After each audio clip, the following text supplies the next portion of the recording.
अस्सलामुअलैका या साहिबुल असर व ज़मान व फ़ैज़ान मुरशद अब्द हैदर। गुनहगार भी कुरान दे वारिस हुंदे ने जी, बिल्कुल हुंदे ने। आओ तुहानू दिखाना है। ਇਹ कुरान पाक ਦੀ ਆਇਤ है।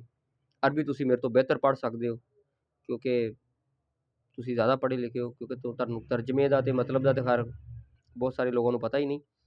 ਬਾਕੀ ਪੜ੍ਹ ਲੈਣਾ ਯਾਰ, ਤੁਹਾਡੀ ਮਿਹਰਬਾਨੀ। ਸੂਰਤ ਫਾਤਿਰ ਹੈ, 32 ਨੰਬਰ ਆਇਤ ਹੈ। ਤਰਜਮਾ ਮੈਂ ਤੁਹਾਨੂੰ ਪੜ੍ਹ ਦਿੰਦਾ ਹੈ। ਅੱਲਾਹ ਪਾਕ ਫਰਮਾਉਂਦਾ ਹੈ ਕਿ ਫਿਰ ਅਸੀਂ ਲੋਕਾਂ ਨੂੰ ਕਿਤਾਬ ਦਾ ਵਾਰਿਸ ਬਣਾਇਆ। ਅਸੀਂ ਲੋਕਾਂ ਨੂੰ ਕਿਤਾਬ ਦਾ ਸੁਮਾ ਔਰ ਅਸਨਲ ਕਿਤਾਬ, ਠੀਕ ਹੈ। ਅਸੀਂ ਲੋਕਾਂ ਨੂੰ ਕਿਤਾਬ ਦਾ ਵਾਰਿਸ ਬਣਾਇਆ ਜਿਨ੍ਹਾਂ ਨੂੰ ਅਸੀਂ ਆਪਣੇ ਬੰਦਿਆਂ ਵਿੱਚੋਂ ਪਸੰਦ ਕੀਤਾ। ਯਾਨੀ ਕਿ ਅੱਲਾਹ ਦੇ ਬੰਦੇ ਨੇ, ਕੁਛ ਖਾਸ ਬੰਦੇ ਨੇ, ਉਹਨਾਂ ਵਿੱਚੋਂ ਅੱਲਾਹ ਪਾਕ ਨੇ ਉਹਨਾਂ ਨੂੰ ਪਸੰਦ ਕੀਤਾ। ਅਸਤਫਾਈਨਾ, ਇਹ ਜਿਹੜਾ ਅਸਤਫਾਈਨਾ ਇਹ ਮੁਸਤਫਾ ਨੂੰ ਕਿਹਾ ਜਾਂਦਾ ਹੈ। ਪਸੰਦ ਕੀਆ, ਪਸੰਦ ਫਰਮਾਇਆ, ਯਾਨੀ ਕਿ ਮੁਸਤਫਾ ਕੀਤਾ।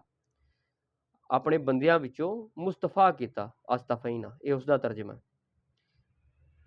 ਕੁਛ ਲੋਕਾਂ ਨੂੰ ਕਿਤਾਬ ਦਾ ਵਾਰਿਸ ਬਣਾਇਆ ਆਪਣੇ ਬੰਦਿਆਂ ਵਿੱਚੋਂ ਜਿਨ੍ਹਾਂ ਨੂੰ ਪਸੰਦ ਕੀਤਾ, ਜਿਨ੍ਹਾਂ ਨੂੰ ਮੁਸਤਫਾ ਕੀਤਾ। ਹੁਣ ਉਹ ਬੰਦੇ ਕਿਹੜੇ ਨੇ?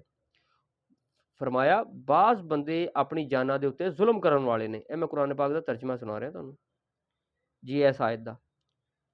ਫਿਰ ਉਹਨਾਂ 'ਚੋਂ ਬਾਜ਼ ਬੰਦੇ ਦਰਮਿਆਨੇ ਨੇ, ਦਰਮਿਆਨੇ ਦਰਜੇ ਦੇ ਨੇ, ਦਰਮਿਆਨੇ ਦਰਜੇ ਦੇ ਨੇ ਕਿ ਯਾਨੀ ਕਿ ਫਿਰ ਬਾਜ਼ ਐਸੇ ਨੇ ਕਿ ਅੱਲਾਹ ਦੀ ਤੌਫੀਕ ਨਾਲ ਨੇਕੀਆਂ ਦੇ ਵਿੱਚ ਤਰੱਕੀ ਕਰਦੇ ਜਾਂਦੇ ਨੇ। ये बड़ा फजल है। कुरान पाक का तर्जुमा तुहानू मैं दोबारा सुना देना। फिर हमने लोगों को किताब का वारिस बनाया जिनको हमने अपने बंदों में से पसंद फरमाया। फिर बाज़ तो उनमें अपनी जानों पर जुल्म करने वाले हैं और बाज़ उनमें दरमियाने दर्जे के हैं और बाज़ इनमें अल्लाह की तौफीक से नेकियों में तरक्की किए चले जाते हैं। ये बड़ा फजल है। गल समझ आ गई जी? ये ना कहना कि तर्जमे में बड़ा अपने कोई कुछ गल कर गया, हुण इहदी तशरीह कर देने। हुण मैं कुछ कर सकदा तशरीह, ठीक है। ਬੰਦਿਆਂ ਦੀਆਂ ਕਿਸਮਾਂ ਤਿੰਨ ਨੇ। ਗੁਨਹਗਾਰ ਨੇ ਸਭ ਤੋਂ ਪਹਿਲੇ ਜਿਹੜੇ ਨੇ ਕਿ ਆਪਣੀ ਜਾਨਾਂ ਤੇ ਜ਼ੁਲਮ ਕਰਨ ਵਾਲੇ ਨੇ, ਨੇਕੀਆਂ ਤੋਂ ਦੂਰ ਨੇ, ਜ਼ਾਲਮ ਨੇ, ਆਪਣੀ ਜਾਨਾਂ ਤੇ ਜ਼ੁਲਮ ਵੀ ਕਰਦੇ ਨੇ, ਜ਼ਾਲਮ ਵੀ ਨੇ, ਗੁਨਹਗਾਰ ਵੀ ਨੇ। ਐਸੇ ਕਿ ਵੇਖਣ ਨੂੰ ਬੰਦਾ ਕਹੇ ਉਹ ਹੈ ਕਿਹੋ ਜਿਹੇ ਬੰਦੇ ਨੇ। ਫਿਰ ਦੂਸਰੀ ਕਿਸਮ ਇਹੋ ਜਿਹੇ ਨੇ ਦਰਮਿਆਨੇ ਦਰਜੇ ਦੇ ਨੇ, ਕਦੀ ਨੇਕ ਹੁੰਦੇ ਨੇ, ਕਦੀ ਗੁਨਹਗਾਰ ਹੁੰਦੇ ਨੇ, ਯਾਨੀ ਕਿ ਦਰਮਿਆਨੇ ਨੇ, ਕਦੀ ਨੇਕ, ਕਦੀ ਬਦ, ਕਦੀ ਨੇਕ, ਕਦੀ ਬਦ, ਦਰਮਿਆਨੇ, ਠੀਕ ਹੈ।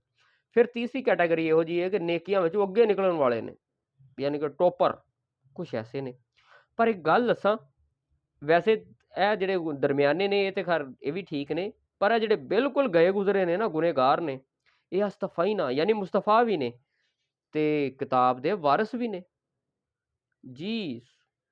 ਕਿਤਾਬ ਦੇ ਵਾਰਿਸ ਵੀ ਨੇ, ਹੈ ਗੁਨਹਗਾਰ ਨੇ, ਨੇਕੀਆਂ ਤੋਂ ਦੂਰ ਨੇ, ਪਰ ਹੈ ਕੀ ਨੇ? ਕਿਤਾਬ ਦੇ ਵਾਰਿਸ ਵੀ ਨੇ, ਮੁਸਤਫਾ ਵੀ ਨੇ। ਵੈਸੇ ਇੱਕ ਗੱਲ ਦੱਸਾਂ, ਜਿਹੜੇ ਸਾਦਾ ਆਮ ਬੰਦੇ ਨੇ ਨਾ, ਜਿਹੜੇ ਗੈਰ ਸ਼ੀਆ ਨੇ, ਖੈਰ ਉਹਨਾਂ ਨਾਲ ਮੈਂ ਗੱਲ ਕਰਦਾ, ਬਲਕਿ ਉਹਨਾਂ ਨਾਲ ਨਹੀਂ, ਮੈਂ ਉਹਨਾਂ ਨਾਲ ਗੱਲ ਕਰਦਾ ਜਿਹੜੇ ਆਪ ਨੂੰ ਸੈਯਦ ਕਹਿੰਦੇ ਨੇ, ਜਿਹੜੇ ਆਪਣੇ ਆਪ ਨੂੰ ਕਹਿੰਦੇ ਨੇ ਕਿ ਅਸੀਂ ਆਲੇ ਰਸੂਲ ਦੇ ਬੜੇ ਵੱਡੇ ਮੰਨਣ ਵਾਲੇ ਹਾਂ।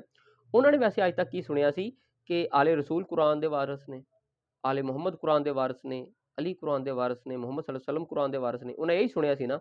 ਪਰ ਅੱਲਾਹ ਪਾਕ ਫਰਮਾ ਰਿਹਾ ਹੈ ਇਹ ਗੁਨਹਗਾਰ ਬੰਦੇ ਨੇ, ਨੇਕੀਆਂ ਤੋਂ ਦੂਰ ਨੇ, ਆਪਣੀ ਜਾਨਾਂ ਦੇ ਜ਼ੁਲਮ ਵੀ ਕਰਦੇ ਨੇ, ਪਰ ਮੁਸਤਫਾ ਵੀ ਨੇ, ਕਿਤਾਬ ਦੇ ਵਾਰਿਸ ਵੀ ਨੇ।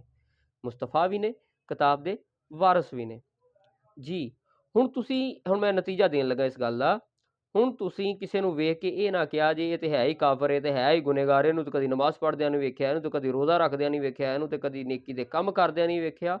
ਹੋ ਸਕਦਾ ਹੈ ਉਹ ਮੁਸਤਫਾ ਹੋਵੇ ਤੇ ਕਿਤਾਬ ਦਾ ਵਾਰਿਸ ਵੀ ਹੋਵੇ, ਕੁਰਾਨ ਦਾ ਵਾਰਿਸ ਵੀ ਹੋਵੇ ਜੀ। ਗੱਲ ਦੁਬਾਰਾ ਦੱਸਾਂ, ਹੋ ਸਕਦਾ ਹੈ ਉਹ ਕਿਤਾਬ ਦਾ ਵਾਰਿਸ ਵੀ ਹੋਵੇ ਤੇ ਮੁਸਤਫਾ ਵੀ ਹੋਵੇ। ਪਰ ਇੱਕ ਗੱਲ ਦੱਸਾਂ, ਇਹ ਗੱਲ ਮੇਰੀ ਸ਼ੀਆ ਵਾਸਤੇ ਆ, ਜਿਹੜੇ ਆਪਣੇ ਆਪ ਨੂੰ ਆਲੇ ਰਸੂਲ ਦੇ ਮੰਨਣ ਵਾਲੇ ਕਹਿੰਦੇ ਨੇ, ਮੇਰੇ ਉਹਨਾਂ ਵਾਸਤੇ ਗੱਲ ਹੈ। ਤੇ ਹਰ ਉਸ ਮੁਸਲਮਾਨ ਵਾਸਤੇ ਵੀ ਗੱਲ ਹੈ ਕਿ ਜਿਹੜਾ ਆਪਣੇ ਆਪ ਨੂੰ ਸੱਚਾ ਪੱਕਾ ਮੁਸਲਮਾਨ ਕਹਿੰਦਾ। ਸ਼ਰਤ ਇਹ ਕਿ ਹੋਵੇ ਵਕਤ ਦੇ ਅਲੀ ਦੇ ਮੰਨਣ ਵਾਲਾ, ਹੋਵੇ ਵਕਤ ਦੇ ਅਲੀ ਨਾਲ ਹੁਬ ਰੱਖਣ ਵਾਲਾ। ਹੁਣ ਜਿਹਨੂੰ ਇਹੀ ਨਾ ਪਤਾ ਹੋਵੇ ਕਿ ਵਕਤ ਦਾ ਅਲੀ ਕਿਹੜਾ ਹੈ, ਤੇ ਫਿਰ ਹੁੰਦਾ ਮੈਂ ਕੀ ਕਰਾਂ। ਦੂਸਰੀ ਗੱਲ, ਫਿਰ ਮੈਂ ਅਗਰ ਮਿਸਾਲਾਂ ਦਿੱਤੀਆਂ ਨਾ, ਤਾਂ ਕੋਈ ਬੰਦਾ ਆਪਣੇ ਆਪ ਤੇ ਇਹ ਨਾ ਲੈ ਜੀ ਵੇਖੋ ਜੀ ਸਾਨੂੰ ਵੀ ਤੁਸੀਂ ਗੁਨਹਗਾਰ ਕਹਿੰਦੇ ਹੋ, ਤੇ ਤੁਹਾਨੂੰ ਕੀ ਪਤਾ ਕਿ ਸਾਡੇ ਜਿਹੜੇ ਉਹ ਪੀਰ ਬਾਬੇ ਜਾਂ ਸਾਡੇ ਜਿਹੜੇ ਉਹ ਆਲਮ ਨੇ ਜਾਂ ਸਾਡੇ ਉਲਮਾ ਨੇ ਜਾਂ ਸਾਡੇ ਉਹ ਜਿਹੜੇ ਨੇਕ ਲੋਕ ਨੇ ਉਹ ਤੁਹਾਨੂੰ ਗੁਨਹਗਾਰ ਨਜ਼ਰ ਆਉਂਦੇ ਨੇ, ਤੇ ਉਹ ਲੇਕਿਨ ਅੰਦਰ ਉਹ ਕੁਰਾਨ ਦੇ ਵਾਰਿਸ ਨੇ ਤੇ ਫਿਰ ਮੁਸਤਫਾ ਵੀ ਨੇ। ਇਹ ਤੇ ਉਹਨਾਂ ਤੇ ਆਇਤ ਫਿੱਟ ਹੁੰਦੀ ਹੈ, ਉਹਨਾਂ ਵਾਸਤੇ ਮੈਂ ਗੱਲ ਕਰ ਰਿਹਾ। ਪਰ ਹੋਵੇ ਵਕਤ ਦੇ ਅਲੀ ਦੀ ਮੁਹੱਬਤ ਵਾਲਾ, ਉਹ ਵਕਤ ਦਾ ਅਲੀ ਇਮਾਮ ਜ਼ਮਾਨਾ ਸੱਲੱਲਾਹੁ ਅਲੈहि ਵਸੱਲਮ ਨੇ, ਜਿਹਨੂੰ ਇਮਾਮ ਮਹਦੀ ਕਹਿੰਦੇ ਹੋ, ਜਿਹਨੂੰ ਇਮਾਮ ਹਾਦੀ ਕਹਿੰਦੇ ਹੋ, ਉਹ ਹੈ। ਅਗਰ ਉਹ ਨਹੀਂ ਨਾ, ਤੇ ਫਿਰ ਮੈਂ ਕੋਈ ਗਰੰਟੀ ਨਹੀਂ ਦਿੰਦਾ, ਫਿਰ ਮੈਂ ਕੁਛ ਨਹੀਂ ਕਹਿੰਦਾ। ਮੇਰੀ ਸਿਰਫ ਇਸ ਤੇ ਗੱਲ ਹੈ ਕਿ ਹੋਵੇ ਵਕਤ ਦੇ ਅਲੀ ਦੇ ਚਾਹਣ ਵਾਲਾ, ਤੇ ਤੂੰ ਉਹਨੂੰ ਵੇਖ ਕੇ ਇਹ ਨਾ ਕਵੀਂ ਕਿ ਯਾਰ ਗੁਨੇਗਾਰ ਬੜਾ ਹੈ ਤੇ ਉਹਨੂੰ ਕਦੀ ਇਬਾਦਤ ਕਰਦਿਆਂ ਨਹੀਂ ਵੇਖਿਆ।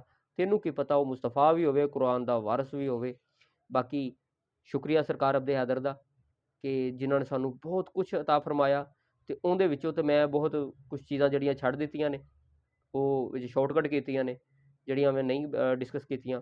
ਬਾਕੀ ਜਿੰਨਾ ਦੱਸ ਦਿੱਤਾ ਹੈ, ਖੈਰ ਇਹ ਵੀ ਬਹੁਤ ਜ਼ਿਆਦਾ ਹੈ। ਬਾਕੀ ਜਦੋਂ ਕੋਈ ਸਾਹਿਬ ਜ਼ਰਫ ਮਿਲੇਗਾ ਜਾਂ ਗੱਲ ਪਰਸਨਲ ਹੋ, ਫਿਰ ਉਹਦੇ ਨਾਲ ਫਿਰ ਬਾਅਦ 'ਚ ਵੇਖੀ ਜਾਏਗੀ ਗੱਲ। ਬਾਕੀ ਹੁਬੇ ਅਲੀ ਰਹਿਮਤੁल्लाह, बुग़्ज़ अली लानतुल्लाह बेशुमार।